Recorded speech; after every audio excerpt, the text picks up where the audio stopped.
Klubi i futbollit Vllaznia po ndjek me shumë kujdes dhe përkushtim të gjitha zhvillimet që prekin ecurinë sportive dhe administrative të klubit.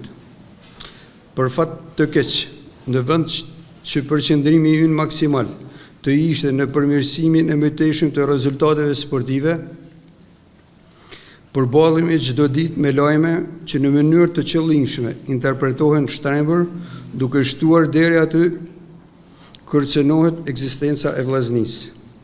Njerëzit që nuk e duan Shkodrën dhe Vllaznin, me sa duket, nuk po e dorojnë dot ecurinë pozitive të skuadrës tonë gjatë këtij sezoni dhe po sulmojnë me çdo lloj mashtrimi. Këto personazhe duket qartë se kanë për qëllim të dëmtojnë Vllaznin në momentet e saj më të mira, kur ajo është drejt realizimit të objektivit të saj për të siguruar një vend që e çon atë në Kupat e Europës. Lajmet të tilla për më tepër vijnë në prag të një ndeshje shumë të rëndësishme, siç është ajo e kësaj jave, ndaj Partizanit, dhe në vend që të mbështesin skuadrën për arritje një fitore, e sulmojnë atë në mënyrë tepër të ulët. Megjithatë, Vllaznia, trajnerët, lojtarët, i gjithë klubi është i vendosur për të vazhduar sfidën. Jemi të vendosur për të luftuar për suksesin, për të bërë një mbyllje sa më të mirë këtij sezoni dhe sigurisht për të ndërtuar një skuadër edhe më të fortë në sezonin e ardhshëm. Vllaznia është dhe do të jetë pronë e Shkodrës dhe jo e individëve që përdorin skenar shpifjesh. Dua të kujtoj se aktualisht Vllaznia ka buxhetin më të madh të që një bashki mund të ketë dhënë për ekipin, dhe se që kur Vllaznia drejtohet nga bashkia, sot ajo ka rezultatet më të mira sportive. Mjafton t'ju sjell në vëmendje ekipin e parë në Super League, Vllaznin B, që është me shumë mundësi do të luajë në play-off për në kategorinë e parë, ekipet e akademisë U19 e U17 për vend parë dhe dytë, dhe finalist Kupës Shqipërisë. Përfitoj nga rasti të sqaroj opinionin shkodran dhe kombëtar se kontrolli i lartë i shtetit ka lënë rekomandime për përmirësimin e mëtejshëm të punës dhe për të qenë korrekt, rekomandimet të tilla ka lënë edhe auditi i mençur i bashkisë. Ndaj puna për të rregulluar funksionimin e KF Vllaznia ka filluar edhe para ardhes së kontrollit të lartë të shtetit.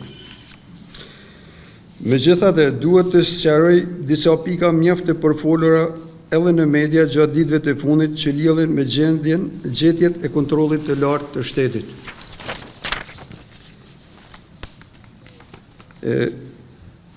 Kontratat e të gjithë trajnerëve janë kontrata pune konform ligjit që në janar të vitit 2016, Pra, me fillimin e punës si administrator, trajnerët janë me kontratë punet. Kena vret një defekt tillë, besoj që është e realizuar. Kontratat e sportistave janë me të vërtet kontrata shërbimi, por të bazuara në ligjin numër 9376 datë 21/4/2005 për sportin, neni 23 fraksion 1 Germa A, si dhe bazuar në rregulloren e veprimtarisë futbollistike të FSHF-s vitit 2016-2017. Mund t'ju afroj kjo rregullorja dhe kjo është faqja e kontratave në cilën na jena bazu. Kjo baza ligjore që klubi ka njeh. Mund ta fokusoni, pa problem, mund gjeni ta vënë në rregulloren.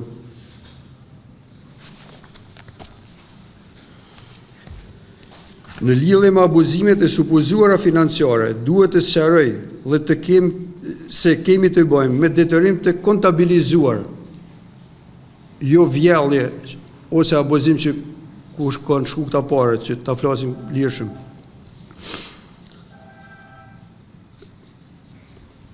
Të pasqyruar në bilancin e klubit futbollit Vllaznia të vitit 2016. Kam sjellë edhe bilancin i cili është i depozituar pranë tatim taksave, ku është e kontabilizuar detyrimi që klubi futbollit Vllaznia ka. aq më tepër një klub që ka pronar Bashkinë e Shkodrës, jo në individ, dhe çdo gjë që mund të jetë në detyrim kundër shtetit, besoj që është 100% e garantuar. E theksoj këtë, që nuk janë nderdhur në llogaritë e drejtorisë të Atim Taksi së Shkodër. E pranojmë, e kena kontabilizu, jena.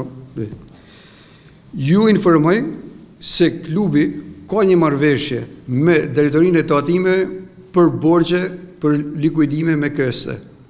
Përveç kësaj, na jena një rrugë, kena ndërtu një marrëdhënie me Atim Taksi, të njoh borxhet që kena, na kanë mirë kuptuar dhe paguajmë gradualisht sipas mundësive. Pra, kena edhe një formalizim mund ta quaj të këtij detyrimi.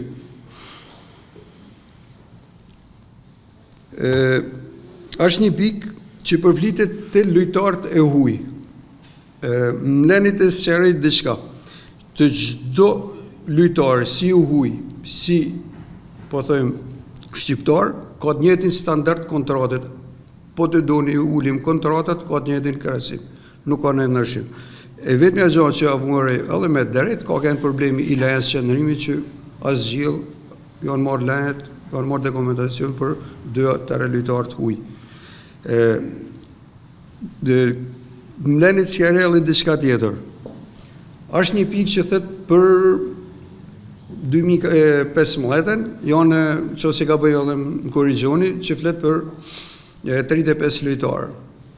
Janë federu ligje atë kohë thotë 30 rregullore FSHF-s, 30 lojtarë. Duhet kena parasysh se edhe ikën edhe ardhen e lojtarëve gjatë mërkatës që ka ndodhur.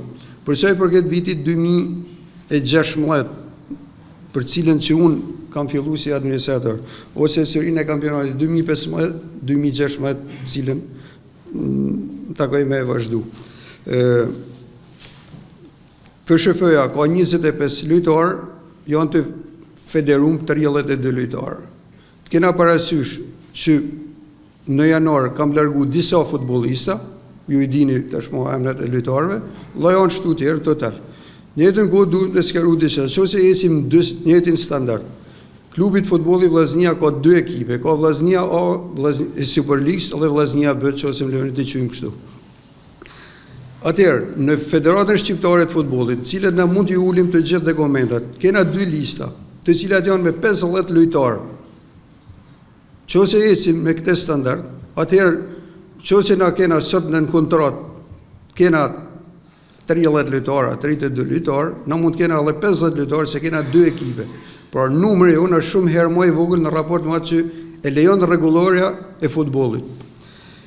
Plus asaj, ky klub do të avancojnë më përpara. Ju e dini shumë mirë që kena lojtarë të U17, U19, cilët presim të ardhmen e tyre. Klubi do të lidhin kontrata për të marrë se i bjen nëse na nuk do të lidhim me një 19 vjeçar, sa është U19, i bjen që në verë i mund të shkojnë diku tjetër. Dhe klubi, kjo është garancia që na marrim për marrjen e lojtarëve. Është një ekip që bazohet 80% në Shkodran. E theksoj këtë, edhe nuk ka pak për këtë arritje. Përsa i përket të logos, është e konstatuar me shumë të drejtë nga kontrolli i lartë i shtetit, është gjetë bëhet fjalë nuk i përket periudhës administrimit 18 zotnive që jena këtu, është diçka e vjetër që është në krimin kalimin në SHA, dhe në mbledhjen e Këshillit Bashkiak që do kena këtë rol, ky është dokumenti, akti që do i kërkojmë Këshillit Bashkiak, asamblesë, kalimin e kësaj dhe regjistrimin pranë QKR-s si vlerë financiare. Gjithsesi do të për mos ta thuhet, është rrezik Vllaznia ka probleme sepse opinioni publik është shumë i zhgjetuar, ndoshta mund të ketë problematikë deri në zbritje nga kategoria. Ky është ndoshta kjo është më e rëndësishme për të shëruar. Pyetja juaj është me shumë vend gac. Me fjalë unë e theksova edhe në raportin që lexova, do t'ju dajmë edhe ju. Me fjalë nuk është momenti i Vllaznisë, ekipit, janë deri t'i bëhet një presion i tillë. A dekorajus dhe na po punojmë që psikologjikisht ata të jenë nel. A një moment që po luftojmë me klipe shumë të forta, dihet financiari shumë herë më anëllë se na, kena një përballje shumë të rëndësishme me Partizanin, kena një javë, nuk kena drejt me shku me marë pikë në Kuks, u dashka me humbë Vllaznia për mu sulmu mediatikisht. Vllaznia i ka marë 2 barazime Partizanit, na kanë marë fitoren, si na kanë marë në Tiranë, mediat i kanë pasqyru rastin e penaltisë e Ecurin e lojës, dhe do të luftojmë me marë maksimumin. Normal në fush ka tëra opcionet, po kjo ekip do të luftojnë për 3 pikëshin e vetë. Kena edhe na objektivat tona. Kush janë të që po sulmojnë, mashtrojnë edhe shpifin, në një po që ju pranojnë vetë auditin e KLSH-s? Auditi KLSH-s na pranojmë, e para punë nuk ka mashtrim, nuk ka abuzim. Ka një faturë financiare të deklarume pranë organet e tatim taksave, të cilët klubi Vllaznia që ka pronar Bashkinë e Shkodrës e ka marrë përsipër, e ka deklaruar dhe do ta paguajnë. Sa është fatura? Ju keni thënë që të tjerë për të deklaratur, po mashtrojnë shpifin edhe sa është fatura financiare? Kena thonë të tjerë, më falë, kena thonë të tjerë, më falë Simon, kena thonë të tjerë se nuk mund të jenë vetëm një gazetë, po janë shumë rrjete. Po. Totali 22 milion. Detyrimit tatimor. Të reja e në ato folë. Janë pasqyruar, janë të tatim taksat, i kena janë zyrtarisht të pranume.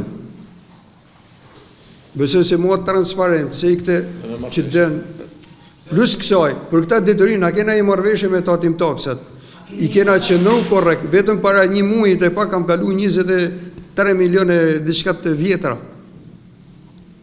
Por jena të në jetë korrekt. Më falë. Ja, personalisht unë e kam marrë vesh vetëm nga gazetat se. Sa që ndronë kërë argumenti parashtuar, sepse në bazë të ligjit 3 vite me borç, si që rezultat dhe Vllaznia, i dhirë që shaja të shkjeta, të shpallë falimentin. Si të veprojët në kras, nëse Ministria me hapa konkret? Do t'ja lom gjithë shka kosë. Më thash, Vllaznia ka Bashkinë e Shkodrës pronar. Është e drejta pronarit, cilit do të veprojnë për çdo moment në kohë.